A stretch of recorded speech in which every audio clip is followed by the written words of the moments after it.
becoming a better man slash woman every single day.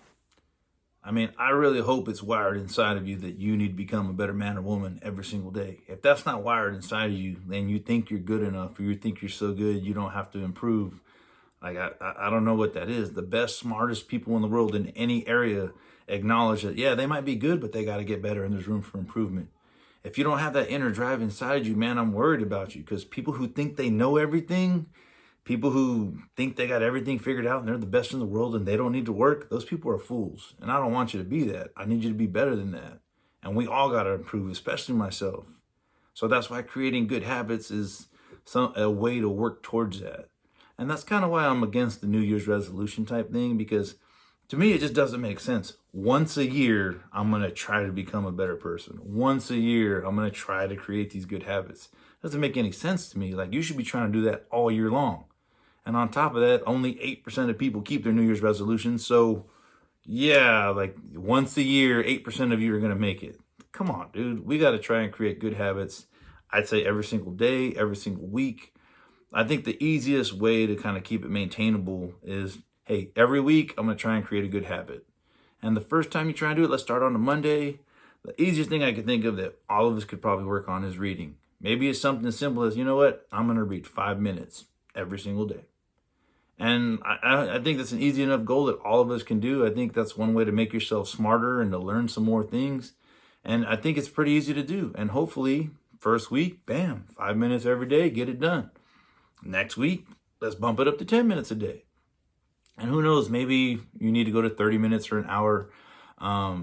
Whatever the case is, you find what works for you. But eventually, you're going to mess up. Let's just be honest. You're human. We're not perfect. We're going to make mistakes. And eventually, you mess up.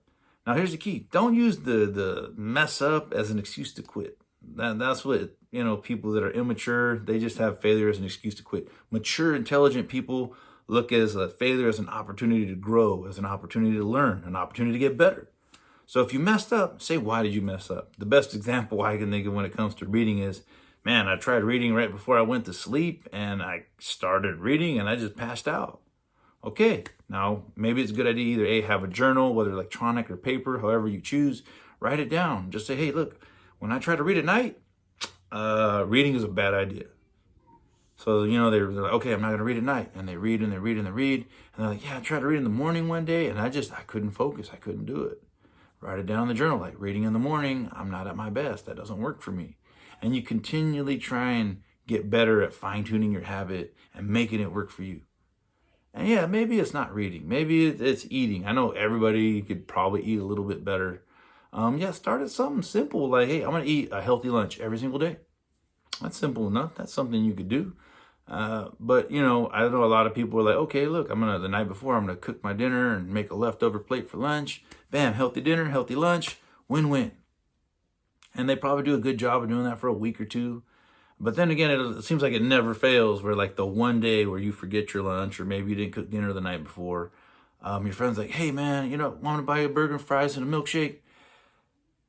It always seems like the day you forget your food is the day they offer you food. And it's just like, dang it. You're like, yeah, heck yeah, why not? Now, once again, don't beat yourself up. Don't be like, oh man, what did I do? But instead, reflect. Be like, had I brought my own lunch, I would have had a chance to say no. I probably would have had the ability to resist it. But because I didn't bring my lunch, I didn't have the ability to resist it. So you can get really deep. You can just focus on the symptom. You can focus on the deeper thing. Because if you really struggle with creating a good habit, there's usually something at the root of it, something super deep inside. Like I struggle with eating. I love to eat, and I always feel the need. When I go to a buffet, I got to eat as much as humanly possible. Whenever people have leftover candy or whatever, I feel the need. I have to eat it. That's all rooted back to when I was a kid and we didn't have food for long periods of time. And I only ate peanut butter for like a week at a time because we just didn't have food available.